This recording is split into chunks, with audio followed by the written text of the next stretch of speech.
শুরু করছি পরম সৃষ্টিকর্তার আশীর্বাদে। আশা করি আপনারা সকলে ভালো আছেন, সুস্থ আছেন।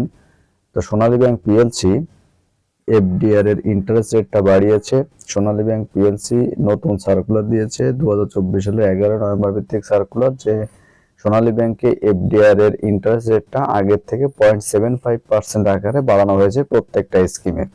অর্থাৎ যে ফিক্সড ডিপোজিট রিসিপ্টটা সোনালী ব্যাংক পিএলসির আগে যেটা ছিল 3 মাস ভিত্তিক বা 3 মাস এবং তদূর্ধ্ব, কিন্তু 6 মাসের কম সময়ের জন্য, 3 মাস বা 6 মাসের কম যারা সময়ের জন্য রাখতেন তারা 8.25% আকারে কিন্তু বর্তমান থেকে তারা পাবেন। 8.25%।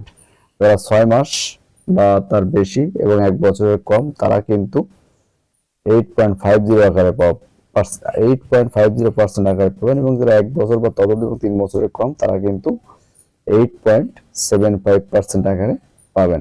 তো এইটা হচ্ছে মূলত সার্কুলার, এবং এটা আপডেট এফডিআর এর আপডেট, সোনালী ব্যাংক পিএলসি এর এফডিআর এর আপডেট, যে 3 মাস 8.25%, 6 মাস 8.50% এবং 1 বছর বা ততোধিক হলে 8.75% আকারে, অর্থাৎ প্রত্যেকটা স্কিমে 0.75% আকারে আগের তুলনায় বেড়েছে। এবং এটা 2024 সালের 13 নভেম্বর থেকে মূলত কার্যকর হয়েছে আর কি। তো আশা করি আপনারা যারা সোনালী ব্যাংকে এফডিআর করতে চান, এফডিআর সম্পর্কে আপডেট পেতে চান, তাদের জন্য মূলত আজকের ভিডিও। আশা করি আমার এই ভিডিওটা আপনারা পুরোপুরি দেখেছেন এবং এফডিআর এর আপডেট রেট সম্পর্কে জানতে পেরেছেন। এবং আমার চ্যানেলে যদি নতুন কেউ হয়ে থাকেন অবশ্যই সাবস্ক্রাইব করে রাখেন, যাতে পরবর্তীতে নতুন কোনো ভিডিও দেওয়ার সাথে সাথে আপনারা নোটিফিকেশন পেয়ে যান। এবং যারা আমার চ্যানেলে সাবস্ক্রাইব অলরেডি করে আছেন তারা ভিডিওটা দেখেন, সবাইকে শেয়ার করেন, তাহলে সোনালী ব্যাংকের এফডিআর আপডেট সম্পর্কে সকলে জানতে পারবে, উপকৃত হবে।